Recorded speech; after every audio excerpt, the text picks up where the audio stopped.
Lee, thanks for joining me today. Would you take a minute and introduce yourself, please? Yes, thanks, Ben. My name is Lee Love. I am the branch manager for First Citizens Bank here in Hendersonville, North Carolina, at the Spartanburg Highway location. So, First Citizens Bank, I've been there for 13 years. I'm currently the branch manager. And over those 13 years, I've done a lot of just different roles with the bank. I would say I started out in financing right out of college. So in 2002, I graduated from UNCG with a bachelor's degree, and I went into originating mortgages with Blue Ridge Mortgage Corporation here in Asheville. Did that for about 3 or 4 years. Then I decided I would move to Charlotte and give it a try down there. And I took an offer with HSBC Bank in Charlotte. Did a couple more years of a loan origination there as a mortgage loan officer. Then I decided that I would try something different. And I took a position with Wachovia Bank as a financial specialist. With that role, it got me more involved with small business owners. I dabbled in investments and setting up financial plans with clients, really helping them plan for the future. Wachovia was bought out by Wells Fargo Bank, and so I worked at Wells Fargo for a couple of years, and then I started with First Citizens Bank, I think in 2011. So been there for about 13 years now. So Lee, can you explain how banks tend to look at new venture opportunities and lending when you're looking at a venture candidate, and how you approach that with small business startup? Okay. So any startup venture, the bank really wants you to be in business for 2 years. That 2 years that you start that company up is going to give you time to be profitable, and we're going to get some history on you.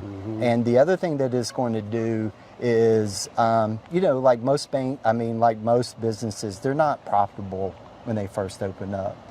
So during that time, it will allow the business owner to get the experience to make sure this is exactly the route that they want to take. Where the bank comes in involved on this, and really why we want that 2 years experience, is because we want to make sure that you can properly handle your accounts, have deposits coming in, show the cash flow, show the characteristics of that business. You may have a business that's seasonal and where you do most of your work during the summer or most of it during the winter. And that allows us to really pinpoint how we can help you in terms of if you need a type of loan, then we can sort of figure out, okay, what's the best option for you in terms of helping that business grow into the future. And when you're looking at, after the 2 years, what are some of the things that would jump out that are positives from your perspective, from the bank's perspective of a potential candidate? So managing your account properly is always going to be a positive thing. Keeping, don't run your account into the negative, having good deposit history there. A couple other positive things is during those 2 years, your business is going to start to grow. So the bank is going to be there for you to help you, guide you in that growing aspect. There's other services other than lending that the bank can help you with. And that is with how to collect payments, merchant, fraud is a really big topic. How do you protect your assets? Insurance, liability, stuff that when you first start up your business, you may not think of it being important, but today these are key attributes that you really have to think about for your business and protect your business. So that's where the bank in those first 2 years is really going to help that business owner realize, okay, what do you need to help this business grow? And how do we get you into a position where we can lend to you and help you in case you get into a cash flow type situation, or you're looking to buy a building or equipment, etc. And are there any red flags that kind of jump out as, okay, we've got to be careful with this application? Right. Well, there are a couple of things. We always want to see that you're able to manage your account properly. If you're not able to manage your checking accounts properly, that may be a red flag to an underwriter. If we give you a loan, if you're struggling to keep money in the account, that may be a red flag. Other red flags is, and these are not really red flags, but as I mentioned earlier, it takes a little time for that business to get off the ground. And that's why really we want to see 2-year history. We want to see you become more profitable the longer that business is in business. And we want to be able to see that you're able to not only manage the business appropriately, but the finances as well with it. So it can be a positive and it can be a negative, but really during those first 2 years when you start up that business, there's a lot of things that normally the business owner doesn't see that we're there to help to guide them and make that business grow. So, and wanting to see that profitability, yes, that shows you have the ability to pay the loan back. Exactly. Yeah. Okay, gotcha. Yeah. And the same thing on the personal side too. You know, if you go out and get a mortgage and you're self-employed, they require that you have 2 years tax returns before you can apply for a mortgage. So the same rules apply on the business side as well. We really want to see that business turn from red to black in the profitability. Yeah, okay. And let's say you've got that application in, you've decided to accept that particular application. Now you've got a client, it's a small business person. What's the ongoing relationship like with the small business? Yeah, that's a great question. So at the bank, we really want to touch that small business owner 3 to 4 times a year. And we touch them usually about every quarter because we want to see, is anything changed? Do you need extra capital? Are you in a position where you may need some equipment to help that business grow? If you're struggling during that time and you reach out to your banker, the banker may have some ideas on help you with the cash flow situation. Sometimes you'll see these lulls where they go up and down with any type of business, but that may be an option that we give you a line of credit to help you through those up and downs to keep the business operating in a normal manner. So yeah, I remember back when I had a retail store. Yeah. It was a book and gift kind of store, and probably 80% of my profits came in the fourth quarter. Yeah.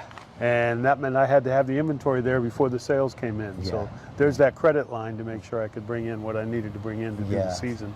Yeah, so yeah, and it with all business owners, you have to manage it not only with every quarter, but every year. So you got to plan for the future. And sometimes those line of credits will come into play to help that business, help them when it's slow, to help them grow when there's an opportunity for that business to keep going. Okay. Do you ever work with the Small Business Administration to back loans and helping you make loans with newer businesses? Yes. So we do work with the Small Business Association quite often. So SBA, really one of their main focuses is job creation. Okay, so if you have an opportunity or a business that's going to create jobs, SBA is really interested in helping you get that business off the ground, or if you're buying the business. The bank will pull SBA in a lot of different situations. If you don't meet the traditional guidelines for the bank, then we'll look at SBA. And traditional banks will do maybe a 15-year term, where SBA will go out a longer term, maybe 20 or 25 years, to help that business cash flow to get that loan approved. SBA normally will do a higher loan to value than what a traditional bank is. So if you're purchasing a building, but say you only have 10% to put down, well, the bank may require that you have 15 or 20% down, but SBA can get it done with 10%. We will pull SBA in on those situations. There are other situations with SBA where, the banks want to have, the cash flow, the credit, and the collateral. Let's just say you're buying a business, a gym, and there's no collateral. Well, SBA will come in and help that client with that purchase with no collateral. So SBA has a lot of different opportunities and needs where they can help the business client. So yeah, we use them quite often, especially when it doesn't meet like the traditional banking criteria. And just for clarification, the SBA is really not lending the money. You're still lending the money. They're Right. just kind of standing alongside you to guarantee things, give you more confidence. Right. So the SBA you can think of as a backup. Yeah. If you the bank will still service that loan, Yes. still collect the payments, and still originate the loan. But we have backup if you're not, if you default or the business defaults, then the Small Business Association will come in and give the bank their money back. Okay. So, Are there particular people, are there particular resources or places where people can go to learn more about how to finance a business appropriately, or people you would recommend that small business entrepreneurial types go to for getting more information about how to be a successful, financially successful small business? So here locally, we have two great resources. One being Mountain Business Works, especially if you're a new venture startup and you have an idea where you need some financing, they can come in and work with you when you don't have that 2-year history. And their main purpose is get you to a situation where you are taking loans out with your local bank. They want to get you to the point where you're bank lendable. And so they'll help you get to that point. Another great resource, and which you're probably aware of, is SBDTC in Asheville. I don't know if you've ever worked with them. I actually started my business with SBTDC. They made my business plan bankable. You're right. I had the finances and I had the story, but they didn't meet together as well as they should, and they really helped me make that work. Right. They're an excellent resource, especially if you want to compare your business to other businesses in your area. So they will tell you what the other type businesses like yours, what troubles they're facing and what to look out for. And then you can compare your business to other local businesses in the area. So we refer people there quite often if they're looking to make a little bit more profit. Like if their cash flow is not where it needs to be, they're a great resource to brainstorm with that business and consult them to make them more profitable or generate more cash flow, so that when they are looking to buy that building or buy the equipment, that they can go to their local bank and get that resource. Yeah, and that SBTDC stands for the Small Business Technology Development Centers. And they're at all of our major state university locations, which is really convenient, really nice. I like the fact that if you own a business, you can go in there and they have the data of all the other businesses, and they can sort of compare your business to other businesses that are like you and sort of give you pointers on what they're doing to help your business grow and be successful. Yeah, it's interesting. There's a database of companies, and it's got literally tens of thousands of businesses. So you can say this industry of this size in this part of the country and give me the percent of P&L that wages represent, that advertising represents. And they have a database that goes back to the 90s. The SBC has it as well. It's really helpful. And you can kind of see where you are maybe ahead of the game or behind the game compared to others. Yeah, great resource. That's a good one. So is there anything else you'd like to add? Anything you'd particularly like to leave for a potential entrepreneur to think about when it comes to entrepreneurial funding? So any business owner who starts their own business, a couple of things to really think about is credit is important. Not only is the credit for your business important, but your personal credit as well. So the quicker you get that established and have good credit, it's just going to help you when you look to finance things with your business. A lot of people are not aware of, if you take a business loan out, the bank is still looking at your personal credit as well. Now, when you take a loan out in the business, it'll be under the business name, but the owner 9 times out of 10 is going to have to be like a personal guarantor for that business. And that's where your personal credit comes into play.